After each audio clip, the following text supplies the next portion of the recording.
lots of great information to provide you today. So thank you so much for being on the call. Let's go ahead and get started. Next slide, please. All right, so KW's mission and values. KW South Bay will become the #1 brokerage across all brands in the South Bay and top-tier market center within the KWRI by attracting, creating, retaining cappers through our positive, productive culture. As a result, we will profit share over $500,000 annually. So KW's core is caring, collaboration, and #3, business building. Awesome. Next slide, please. All right. As many of you know, Bold is around the corner. So right now, it's $99 live streaming event. It is a 4-week, 2-hour per week, 2 days per week, I should say. And it's production for all levels. Okay, see the full agenda, which will be launching October 20th. All right, take advantage. We are in Q4, so right now more so than ever, production is up, sales are up, low interest rates. Take advantage. Learn the Bold laws and also scripts and dialogues as well. So this is going to be a phenomenal. I'm very excited for Bold. So right now, take advantage. You know, we don't have to go to Austin, Texas. Typically, it's about $799 plus flight, hotel, and food. All this live stream, so you can't beat it. Sonia, anything to add to Bold? Any updates? No updates. There's a lot of buzz around it. I just got a reminder from last year when we had it in Palos Verdes this time of the year. And just a reminder, October Bold always sells out because agents view it as like single-handedly the biggest weapon you have to take charge of this last quarter and the first quarter that are historically very slow or slower than the other quarters. So I'm excited, and it's the 2-hour commitment is not bad. You know, they do have the coaching corners on the other days, but those aren't real classes. Those are extra support to condition you to do that 2 hours of, you know, lead gen every day. But really, it's just a 2-hour commitment on Tuesdays and Thursdays. So. Yeah, awesome. And I just add, you know, I keep pressing upon you. Focus on listings right now, because there's very low inventory. Knowing how to handle those objection handlers from a seller's perspective, you know, will definitely help align yourself to get more listings. So that's the focus. Q4 is go after sellers. Okay, there's too many buyers out there, very low inventory. So right now you are just cherry picking offers that are coming in. So Bold is definitely aligned to really focus from both perspectives, but more so knowing how to hold yourself accountable, time blocking, scripts and dialogues. So I'm very excited, looking forward to it. Thank you, Sonia. All right, let's continue. Next slide, please. All right, very excited. This month we are doing something fun for the entire office on the 17th, which is this, not this Saturday, but the following Saturday. We're having our outside retreat for the entire office. We're doing our hike adventure. So last time we did it was in August, and this time we're going to do the South Trail into Terranea. So looking forward to seeing. We had such a great participation the last time we did it. So we're doing the same thing, same location, same time, but now we're doing the South Trail. Family, everyone is welcome. Invite anyone that likes to come in to join us. Lunch will be provided, drinks will be provided, but we do definitely need a head count. And ultimately, we'll have the list of the sandwiches that will be available to you. So we'll be sending that out to you probably this week to get the head count and obviously the varieties of sandwiches that we'll be providing you, which will be Subway sandwiches. So very excited to align myself again with Chris Rivera with Len US to host this. As I mentioned, we had a phenomenal time. Some of us completed the entire trail. On the north side, this one is going to be a little bit more intense, a little longer, so make sure you start practicing and warming up for it. So looking forward to it. Want to see a large participation, plenty of parking, restrooms. Obviously, we're going to practice safe distance. Pets are welcome as well. On top of it, we have our— Where? It's going to be at the same location in the Palos Verdes area, next to Terranea. Everything should be provided to you. There's been flyers being sent out on the hiking trail. Okay. Just to go over real quick on the calendar, all the classes that we're providing from our affiliates to our PC coach Sonia, classes that we're having here at the office. We had a phenomenal Ignite program. It was great participation. Thank you for all that were part of it. And we also had a marathon, which was really cool. I know Sonia and we participated on that, and it was good to see some of our agents. I mean, it was open for everyone, but it was really cool to see the perspective and, you know, the people that were participating with the Ignite program. So we plan to launch it again coming in 2021. So here's your calendar. No excuses saying I didn't know about it. It's right here. You know, the staff sends these out on a weekly basis. All right. I believe, Sonia, you're next. Give us some tip information. All right. So Simon asked me yesterday, what's your tech tip going to be tomorrow? And I said, how to do anything in Command. And he was like, really? So I want to just, oops. Let me go ahead and share my screen here. What happened? I lost you guys. Hello? Are you guys? Okay, here we go. Sorry.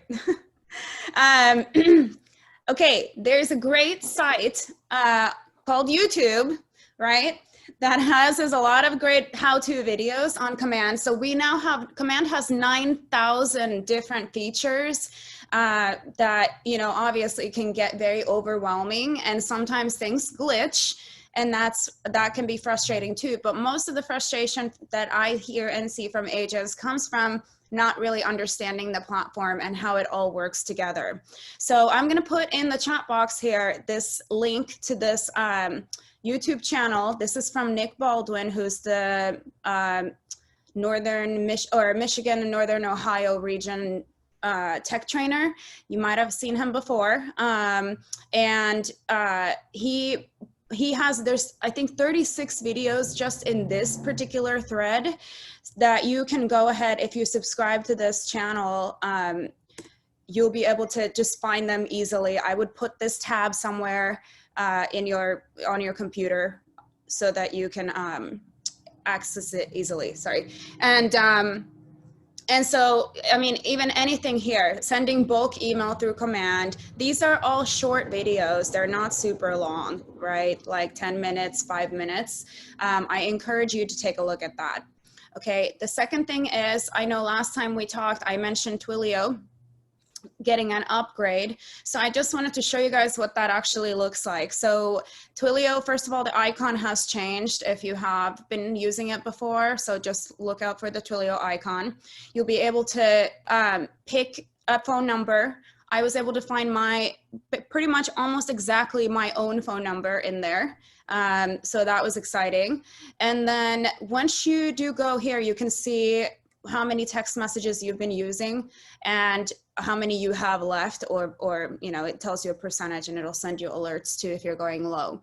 But the cool thing about this is that there's a subscription now.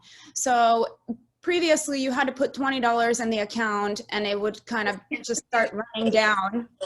Or just say, you know, I'm really it would just start running down, and then it would recharge automatically from your card once the balance dropped low. But now they've got these different subscription plans here, okay? So it's really super inexpensive. I started with this $3 and now I'm at the 11 already just because it seems to be the best value, but you can pick any which one of these items here.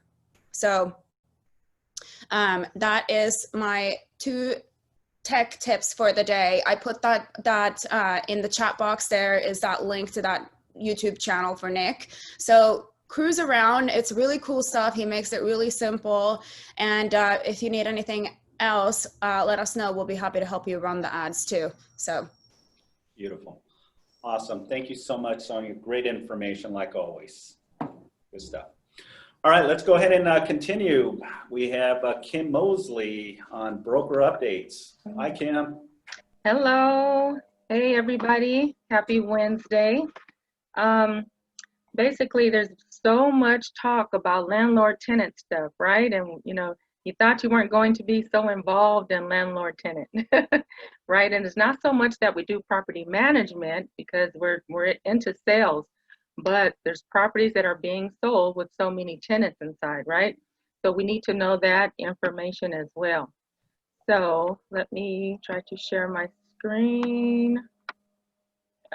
Okay. And hopefully you can see what I have up. You guys, can you? Yes, we can. Okay, great. Okay, great. So I'm on the CAR website, of course. I love their quick guides. I'm always looking at the quick guides. And if you ever need them, I normally save them just right on my cell. I can actually text the guide to you. You can see it, enlarge it, or I can email them to you. But I love these. It's a quick guide and gives you, you know, all kinds of answers to questions that you might have. And I don't want to go into a bunch of, you know, landlord-tenant stuff. We have guest speakers. I'm sure we'll talk about all that. But again, just bringing up these quick guides that we have that are full of information. You do need to know about these landlord-tenant issues because of, you know, so many tenants being in the properties. But one thing I did want to share is CAR did a quick guide on the fair housing laws. Okay, and can you see this as well, Simon? Yes, I can. Yeah. Okay, great. So I love that they came out, you know, and they made a quick guide on the fair housing laws. Now, this is the thing. This is not just about landlord-tenant. So we all need to know about fair housing just in general. This applies to you doing your sales and everything. So this is a great quick guide to look at, right? And you see it's all numbered here. Equal access to housing for all, the laws, you know, who or what entity is required to apply, the protected classes. There's so many, and I'm not even sure if this really breaks down everything about the protected classes and what you can do and what you can say. As you know, when you're entering your listings and you're talking about, you know, you're saying we're just, you know, down the street or walking distance to the beach. You know, you can't, what if someone's in a wheelchair? There's so many things that you can and cannot say. So this is only a quick guide. It really doesn't go into every single thing, but the penalties, okay, down here are number 7, violations of various fair housing laws may result in monetary civil. Okay, they have fair housing testers. So if someone calls and they say, hey, I was discriminated against, and I actually had this, you guys, just on the broker side, there was an agent who contacted me because, you know, we received documents, correspondence from fair housing that said we discriminated, that our agent discriminated against, you know, a buyer. And really, all in all, we know the buyer's upset they didn't get the property. But basically, the buyer said we discriminated against her because of her race, and it wasn't that. And luckily, our agent did such good documentation in her notes, and she was able to do a whole timeline of all the offers that came in, you know, at what day and time they came in, and this person, they did want the property, you know, really bad. They submitted like 3 offers, but still. It's just, you know, it was so much, but it worked out because our agent documented everything so good. But back to the testers, they have fair housing testers that, they will test you, and they will, if someone said, okay, I'm Hispanic and I was discriminated against, they will send a fair housing tester who is Hispanic to, try to talk to you and see if the same thing happens. And they have violations that are like penalties that are like $30,000 and things like that. So, just want to point out the importance of that. Know your fair housing. You guys are all professionals. Remember, you're in the real estate field, and yes, you're trying to do sales, but we run into so many tenants, and do what not to do. You can always reach out. Be glad to help. But if you jump on that CAR website and look at their quick guides, they are so helpful. So just one. Awesome. Thank you so much, Kim, for providing us with those updates. Yeah, the importance of discrimination, and I go way back to the 90s, part of when I was going to college and listening to my instructors talk about fair housing and the discrimination. It's a very sensitive, topic, so you got to be very careful in how you approach these conversations. Because there are testers out there that will come in and determine if you're in violation, and you can definitely jeopardize your real estate license, which is not a good thing. So thank you, Kim. Appreciate the information, and that leads to our next guest speaker, who's going to be talking about landlords and during COVID. So Pauline is with MT Evictions. She has provided 16 years of commercial residential eviction experience servicing landlords in the community through complexity of law in a cost-effective manner. The hub of our community of buyers, realtors, property managers, and investors, and educating the clients distinct rules of each particular city prior to investing. So I know Pauline way back when I used to work for an office out in Montebello. So it's good to have her on the sales meeting. So without further ado, Pauline, good afternoon. Yes, hi, good afternoon, team. Thank you, Simon, for the invitation. I'm more than happy to present for your team. Thank you. And yeah, for those that don't know me, my name is Paulina Martignon, and I've been doing evictions for 16 plus years. I am a paralegal. I'm not an attorney. However, I am licensed by the state to do evictions. And believe it or not, there's only 10 of us that are licensed by the state to do what we do, which is the UDA law. UDA stands for unlawful detainer. So my goal today is to really touch on the new changes. This is an ever evolving field. And the last year, I've never seen this law evolve so much. Month after month, we have amendments to the law.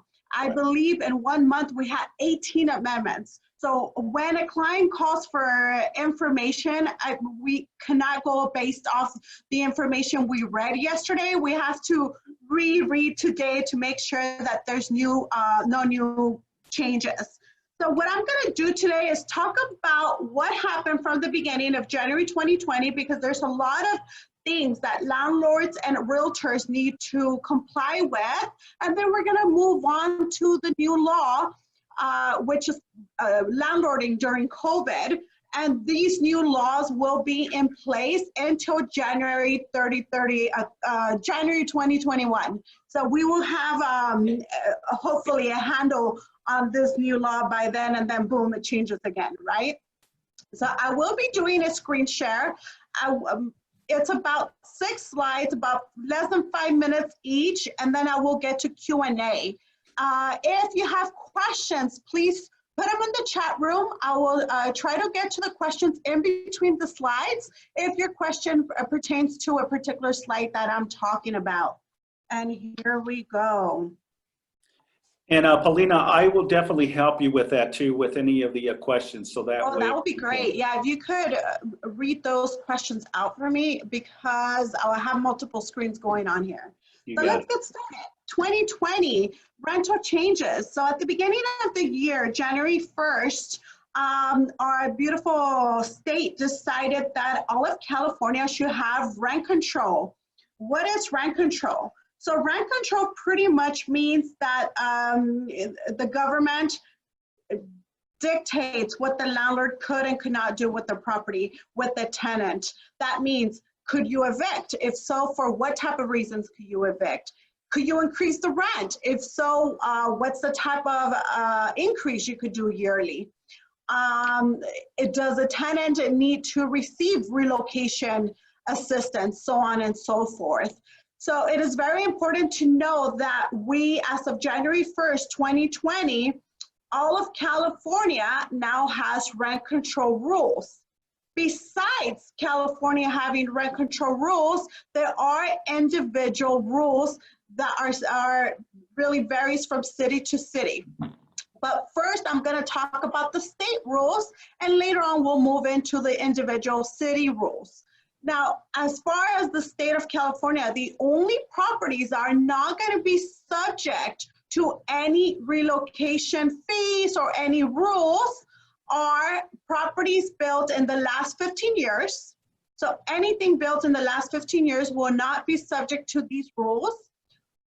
Condos or single family dwellings, unless they're owned by a corp or an LLC, or if there's a duplex or a single family dwelling with an ADU, and the owner lives in the property, those are also exempt from rent control rules. Now, and I'm referring to this first bill, Assembly Bill 1482. Now, just so you know, I know it's all layered law, and hopefully I don't confuse you more at the end of this, but the purpose of this is to provide some sort of clarity with the different structures and layers of the law.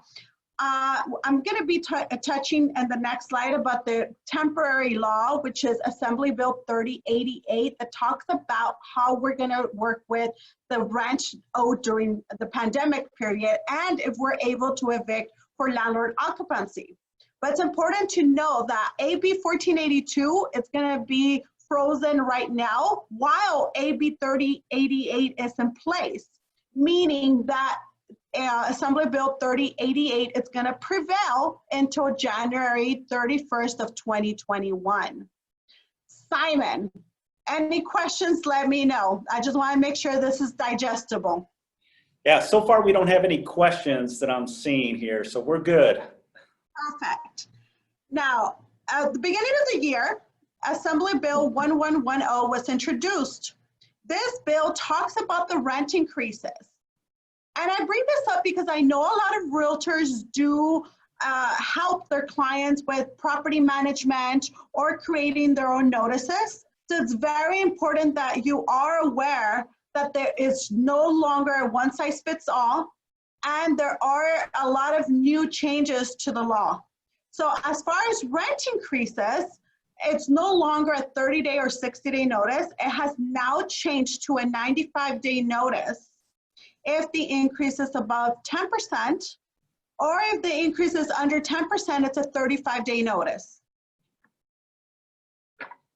Now, it's Senate Bill 329, which is a little bit of what Ms. Kim was touching on.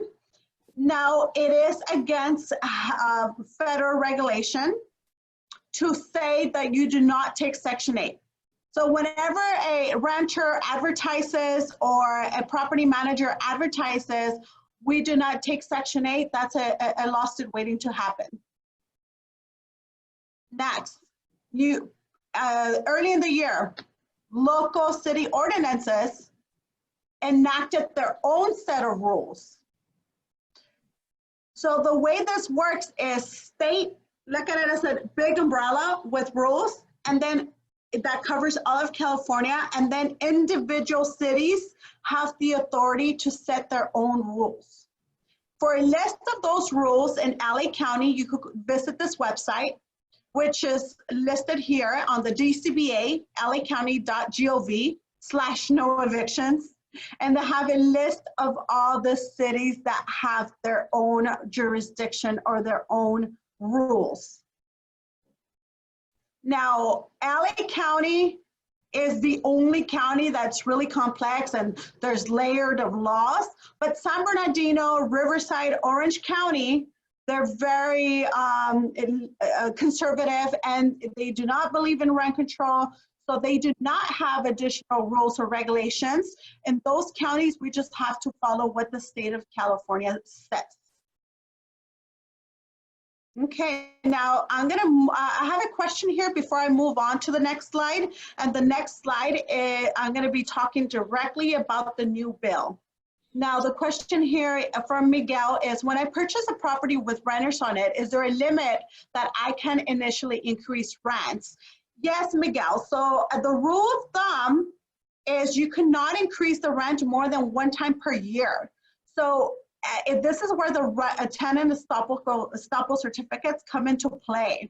If there are renters in the unit, as an agent, if you're representing the buyer, it is imperative that you do secure a tenant estoppel certificate, because this will help the buyer maneuver with the reality of how much is the rent, when was the last rent increase, how much security deposit is in place. And with that information, the buyer could analyze when the next rent increase is due. Now, right now, due to the pandemic issue at hand, 2 cities are not allowing rent increases. And that is LA City and unincorporated LA. In those 2 areas, rent increases are going to be frozen for 1 year. Now, if the property is outside that jurisdiction, then increases are still allowed. Okay, I'm going to move on to the next slide. And of course, if you have further questions, please add them there or raise your hand. And this is just an idea of the spider web of laws that we're dealing with. And I like to use references of spider web because spider webs are so detailed and organized, but so confusing, right? Same here. We have federal law, we have state law, we have county laws, and that we have individual city rules, and they all kind of overlap. So our job is to make sure that we're following, or that our client is following all laws, so they could prevail in a legal proceeding. Now, the COVID moratorium. So as we know, we had a halt on evictions. That halt has been removed. So, and it's confusing because a lot of people tell me, well, if it has been removed, why can't I evict yet? Well, because we have rules that we have to follow. But as of before September 1st, we couldn't file any eviction. Now we could file evictions. Also, evictions that were in court may now proceed, whether it is with a trial date or a lockout. Now, qualifying evictions may be filed. And qualifying means that we have to follow the AB 3088 rules. AB 3088 bill was passed on September 1st, and it covers rent owed from the pandemic period. The pandemic period right now, it's been categorized from March 1st of 2020 through January 1st of 2021.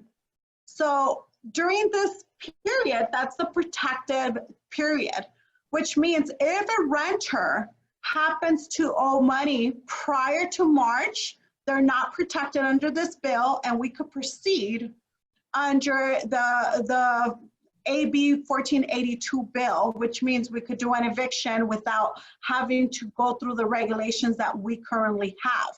Now, if a lease expired before March 1st, or a 60-day notice expired because a new buyer was going to move into the property, so as long as that 60-day notice was not waived, we may now proceed with those notices and evictions as well.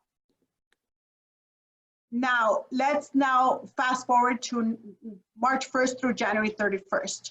So what this bill, pretty much the key components of the bill, is that the rent during this period is really not going to be evictable.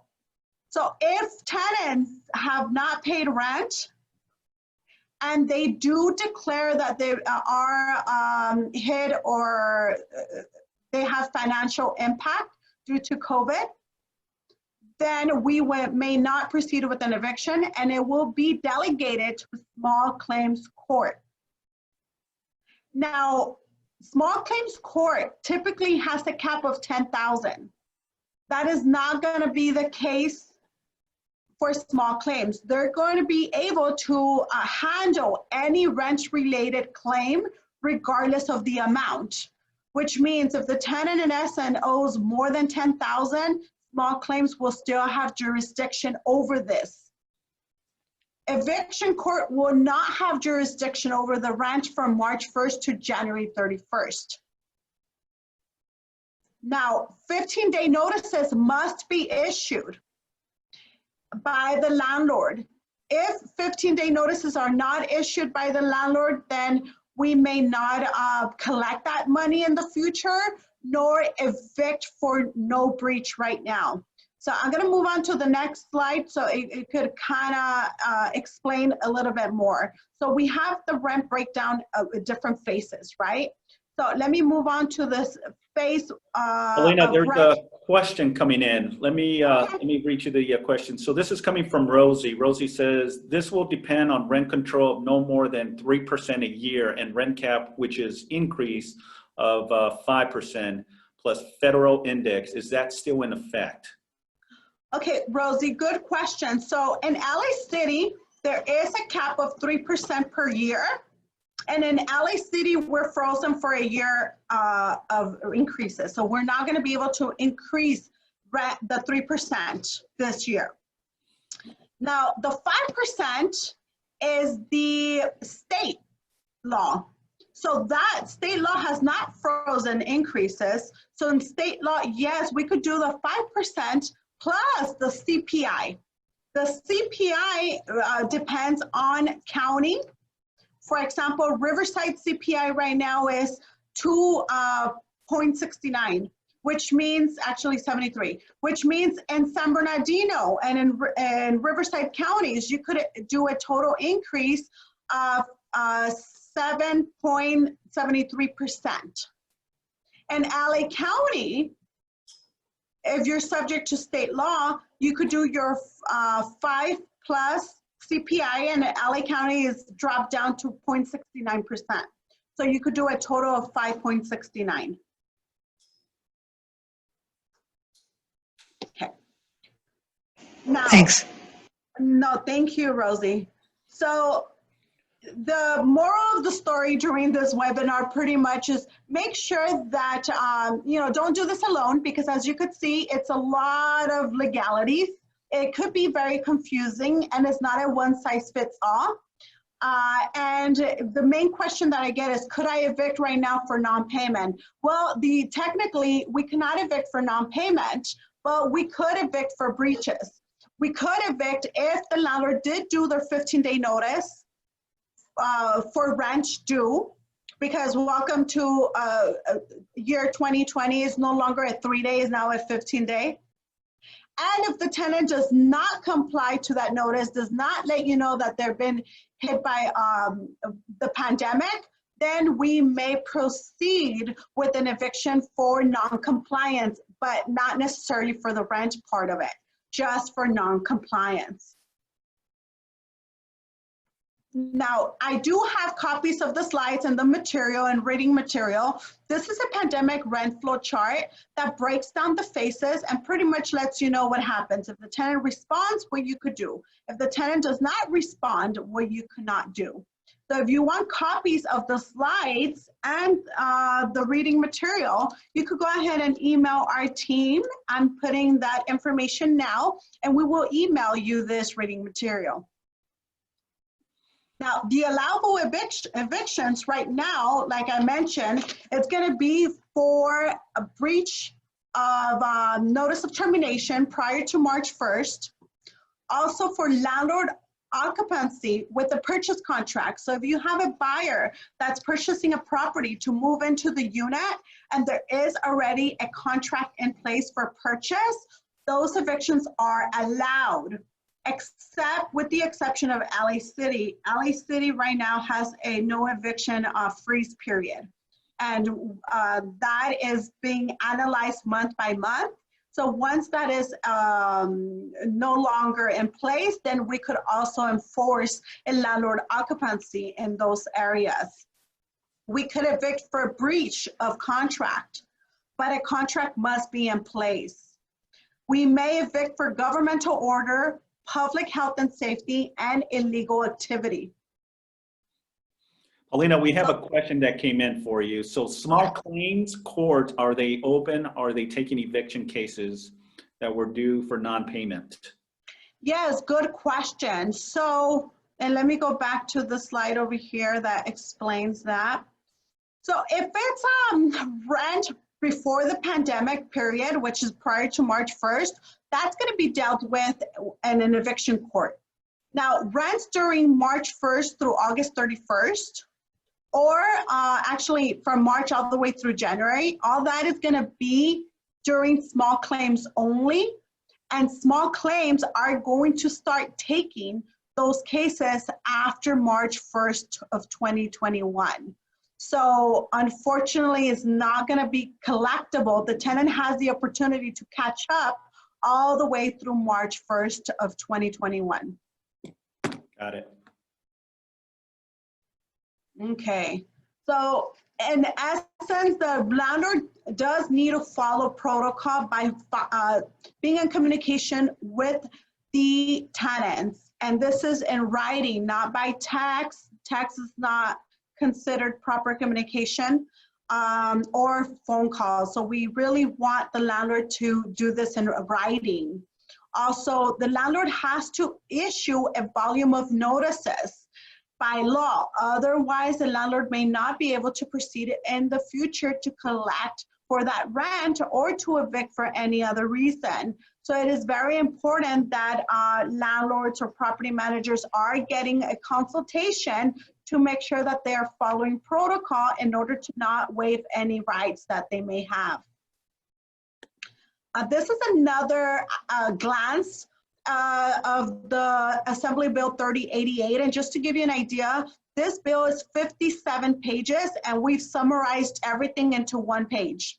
So if you want a copy of this, once again, you could email my team. And I think there's a question. Simon, do you mind reading it? Yeah, absolutely. So the question is selling a property and seller remaining in possession for a few weeks, for example, and then the seller refused to move out, can they be evicted? If it's not in LA City, then yes. And that would be for a holdover. When a seller sells a property and they don't vacate as they're supposed to, then it's considered a holdover and it's a 3-day notice to quit. Which changes the parameters of this, right? Are they still in a position of eviction? Because I was under the impression that's a total dynamics and difference, because there's really not a lease or a month-to-month agreement. This is just a seller who is refusing to vacate. A seller would not be considered a tenant as such. They don't have the tenant protection rights. So right. AB 3088 is for tenant protection rights only. So if we have squatters or we have holdovers, then those we may proceed with because they don't have those protections. Perfect. Yes, good question. Now, if you could screenshot this information, the State Assembly and the Judicial Council will meet again in January to see what the next year is going to look like. So if you don't like the way these laws are turning out to be, please make your voice heard with the people that matter, which is the people that are approving and passing these laws. So once again, all this is very important that you do get involved because it does affect our field. And pretty much that summarizes the main information that I have. If people have questions, please feel free to unmute yourselves or raise your hand. I'm here to take advantage of my brain, pick my brain with your Q&A. But Just so you know, we serve realtors, investors, property managers, and landlord community only. Do not send me your tenants. Tenants have enough free help. I do not help tenants. We serve the LA County, Orange County, Riverside, and San Bernardino areas. Our services are not just evictions. That is our last resort. We want to avoid an eviction for you. What we focus on is the consulting, making sure that the landlord is following the law before selling or after a purchase, especially if there's tenants and there is an open escrow. There are a lot of little legalities that need to be placed in a escrow instructions. A lot of realtors don't know that. And then you have a buyer that you want to get a consultation with. And then we realize that a lot of little things were overlooked in the escrow instructions. And I get it. You guys don't do law. Why should you know this, right? But it is important that you do get the proper consulting to make sure that you are protecting your client's interest. Especially if there are renters in place. You want to make sure you're asking for a tenant estoppel certificate. You want to make sure that if there's rents owed, that those are being assigned to the buyer through the escrow instructions. We also work on the voluntary vacant agreements, the buyouts, which is imperative, especially during this time. There's a lot of buyers, a lot of sellers that want to sell their property. So if they want to sell the property, but there's tenants and we cannot evict, then the next best thing is to buy them out. If they owe money, offer them a waiver of the money that they owe in exchange for leaving the property. If an agreement is reached, we have to put this in writing according to the local rules. So once again, it's not a one-size-fits-all. We also do rental agreements, legal letters, small claims. And this is our pricing. I see a couple of questions here about the pricing. We do charge for our consulting, $60 for half an hour or $95 for the full hour. We strategize with our team. We review your document and make sure that the landlord is in compliant, whether they're the seller or the buyer. Now, I know some people are like, why, you charge for consulting? I'm like, yes, we have to charge for our time. And if it makes you feel better, other attorneys are charging $350 for this. So this is a steal. If you want to meet with the attorney directly, we also have that option for $125 an hour. We do the buyout agreements for $350, the rental agreements for $150. Now, I understand that you guys have access to CAR forms, and that is great. But when a client comes with me and they did their own notice or their own rental agreement through CART forms, it never fails that they didn't fill out the right information or didn't mark the right boxes, and now that notice is invalid, or the rental agreement, it doesn't stand because the right boxes were not checked off. Why? Because every area has its local governing law, and the rental agreement, you must check mark the right governing law. So if, for example, if you're subject to LA City law, but you mark the state law, you're not in compliance. So unfortunately, it's as easy as that to make a technical error. But not a problem. You worry about real estate, worry about selling and buying, and then you could just have a consulting appointment for $60, and we make sure that everything is being done in compliance and correctly. Question? Yes, Rosie. All right.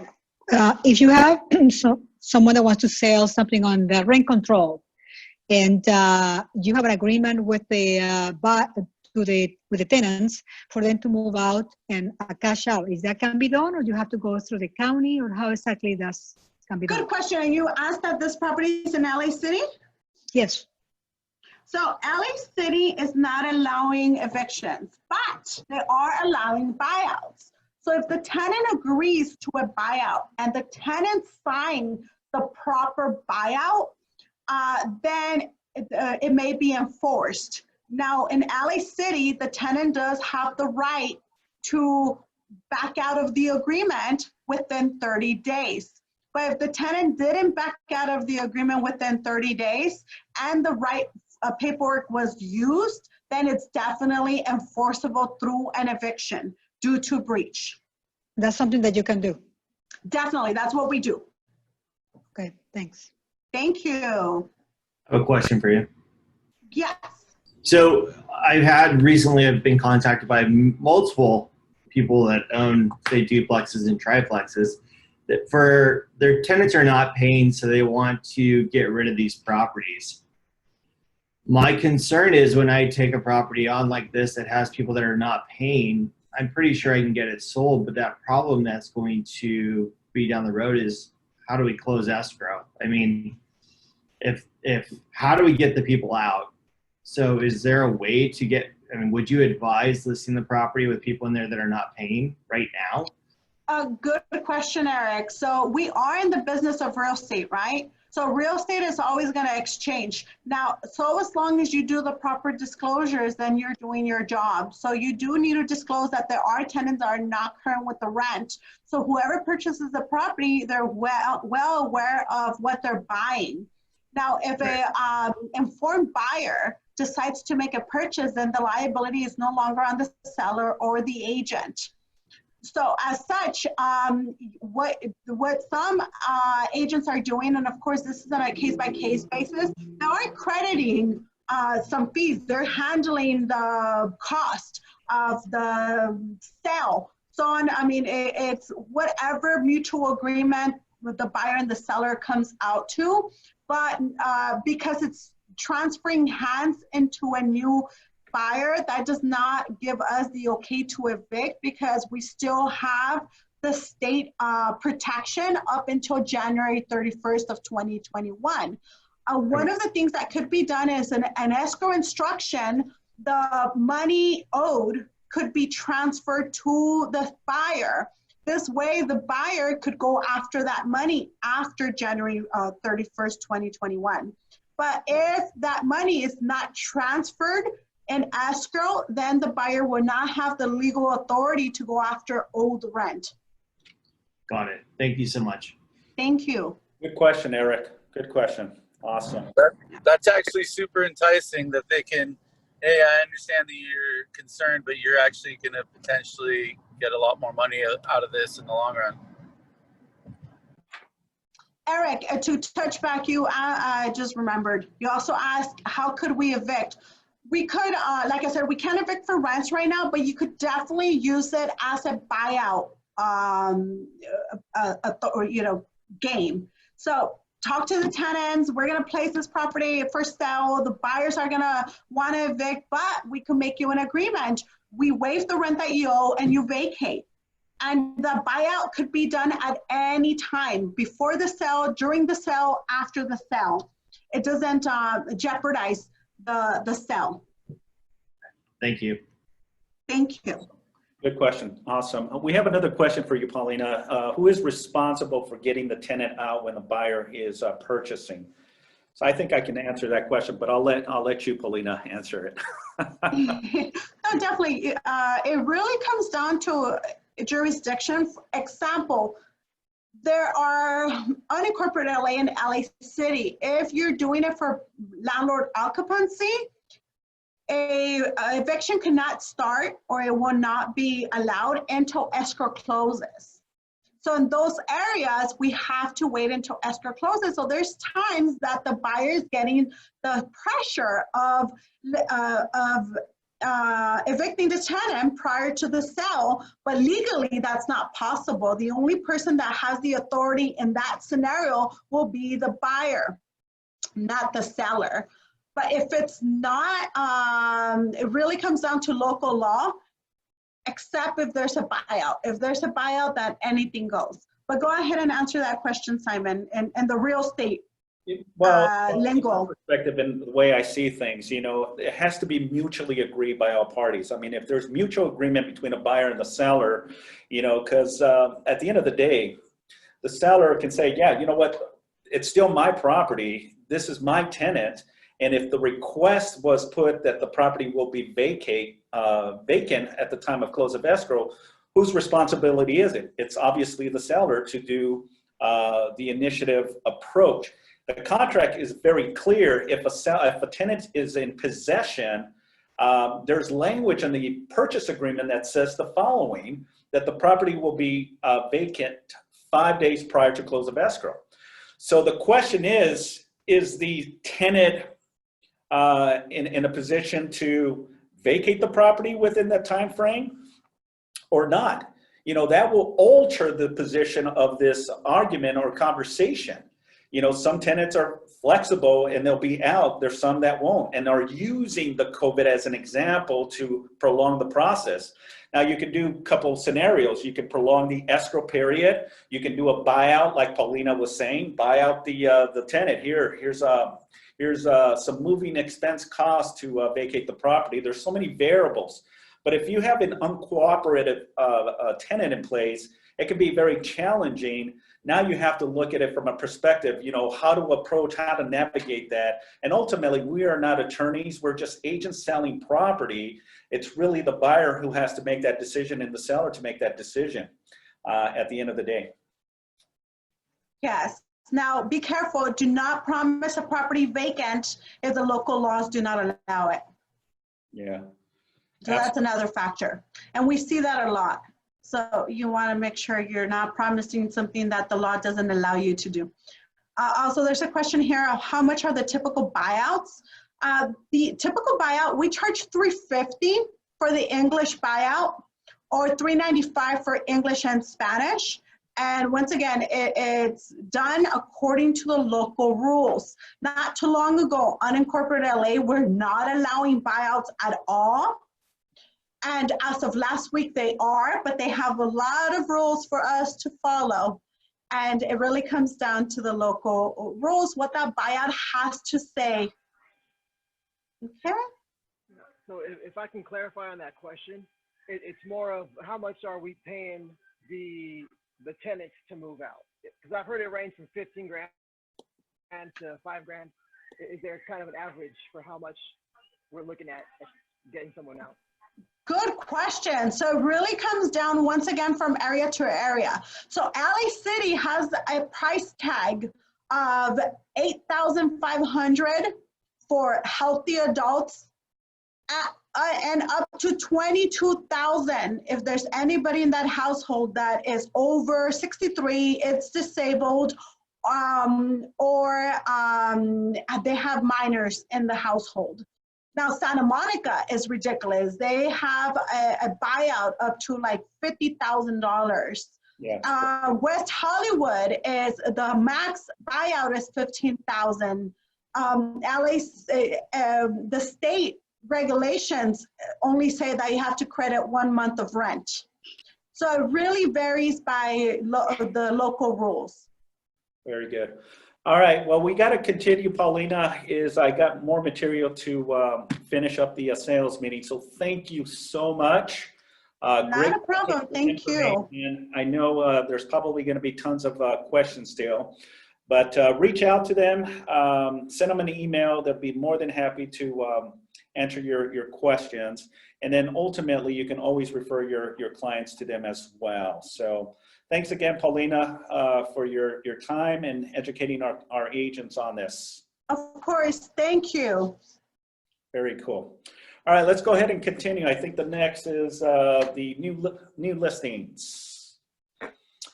All right, so first listing, Teresa Workman has a listing on Hawthorne. Here, let me move my screen a little bit. So 5441 Ocean, Unit 103. Listing price is $849. It's a 2-bedroom, 3-bath, 1,460 square feet. If you have any questions, please reach out to Teresa Workman. Next slide, please. Bryce, I believe, is on the call. I don't know if he wants to chime in on this. Yes, no, maybe so. All right. So Bryce has a listing in the city of Oxnard, 941 Top Sale Court. Listing price is $499. It's a 4-bedroom, 2-bath, 1,842 square feet. If you have any questions, please reach out to Bryce Kawada. Alicia Sanchez has a lease listing in the city of Gardena, 15212 Ardath Avenue. It's lease amount, bear with me here, I can't see because, here we are. It's lease amount is $2,900. It's a 2-bedroom. Bear with me here, I apologize. These pop-ups keep coming up and I can't see the amount. Can anyone tell me what the amount is? 2,900, 2-bedroom, 1-bathroom. Oh, 2-bedroom, thank you. It was just that it was blocking the amenities. It's a 2-bedroom, 1-bath, 1,094 square feet. If you have any questions, please reach out to Alicia. Next slide. Tony has a lease in the city of Torrance, 3101 Plaza del Amo, Unit 91, 2950 is the lease amount. It's a 2-bedroom, 3-bath, 1,361 square feet. If you have any questions, anyone interested in moving into the city of Torrance, please reach out to Tony. Next slide, please. Frank Kenny has a listing in the city of Long Beach, 3422 Magnolia Avenue. Listing price is $650, 4 bedrooms, 2-bath, 1,820 square feet. Have any questions? Anyone looking to purchase in the city of Long Beach, reach out to Frank Kenny. Mr. Gary Nix has a listing in the city of Carson, 19700 Tajauta Avenue.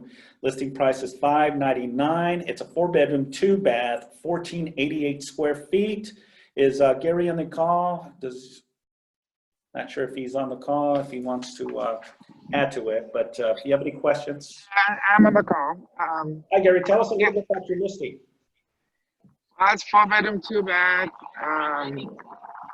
It's 1,488 square foot. Needs some little work to be done to it, but it's got a pool and it's got a jacuzzi.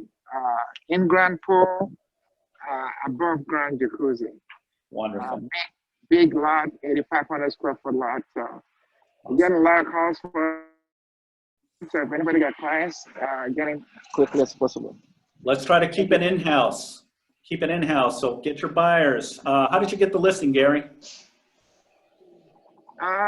Actually took the listing yesterday from phone calling yesterday. So. That's awesome. Congratulations. Love it. Okay, next slide, please. Bianca has a lease listing in the city of Los Angeles, 2846 De La Van Drive, Unit A. It's a 2-bedroom, 2-bath, 1,370 square feet, 3,200 per month. If you have any questions, please reach out to Bianca. Next slide, please. I think that's all. All right. Very cool. Well, that concludes our sales meeting. Thank you so much to all that participated. Great information. I know Paulina did provide an email if you have any additional questions, her contact information as well. As always, you know, stay safe, stay healthy.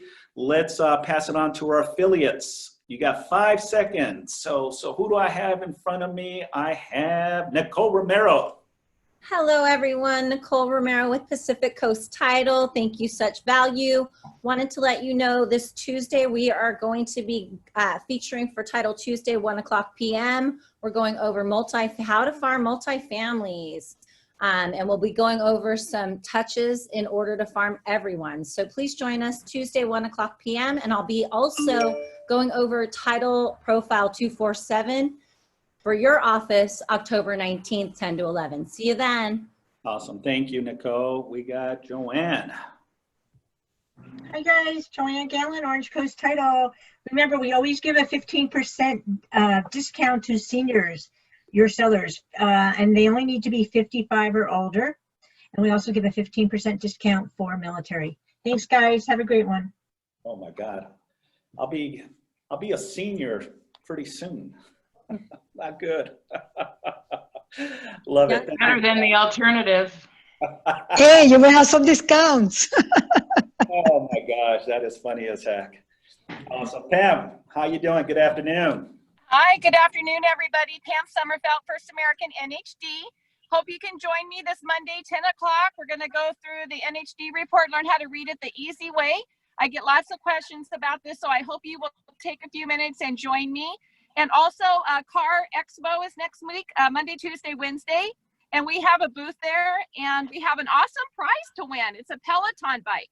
So there's lots of fun stuff going on. And I look forward to seeing you and hope you join us at the Car Expo. Awesome. Thank you so much, Pam. All right, we got Mindy. Mindy, good afternoon. INHD.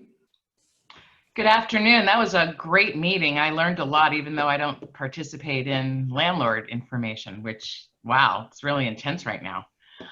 When it comes to your natural hazard disclosure, don't forget that when you get your listing, it's really a good idea to get the NHD report up front. You don't need to have any money. You can pay for it at the close of escrow.